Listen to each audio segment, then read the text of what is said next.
যেখানে আপনি broiler shade নির্মাণ করবেন সেখানে আপনার চারদিকে খোলামেলা ব্যবস্থাপনা গ্রহণ করতে হবে। শীতের সময় তো চারদিকেই ঢাকে দিতে হয়, কিন্তু গরমের সময় ব্রয়লার বেশিটা হিট স্ট্রোক করে। এজন্য গরমের সময় যেন চারদিকে খোলামেলা হয়, বাতাস ঢুকে, এবং শীতকালে চারদিকেই আবদ্ধ থাকার লাগবে যাতে ঠান্ডা না লাগে। ব্রয়লার মুরগির খুব শীতেও সমস্যা, মানে ঠান্ডা লাগলেও মরবে এবং খুব গরম লাগলেও মরবে। ব্রয়লার মুরগি একটি ক্রিটিক্যাল, কিন্তু এখানে আপনি লালন পালন করতে হ্যাঁ লাভ আছে প্রচুর, কিন্তু রিস্কও অনেক। কারণ যদি মরা শুরু করে সেক্ষেত্রে কিন্তু আর আটকানো যায় না।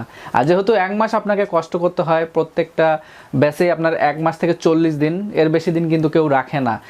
30 দিন থেকে 35 বা 40 দিন পর্যন্ত মুরগিগুলো কিন্তু রাখে, এর বেশি দিন কিন্তু আপনার রাখে না। তাই এর যে ট্রিটমেন্ট সম্পর্কে আপনাকে অবশ্যই অবগত হতে হবে, এবং অবশ্যই আপনাকে ট্রেনিং নিতে হবে। কোনো ভিডিও দেখে বা কোনো কিছু দেখে বা কোনো খামারের পরামর্শ নিয়ে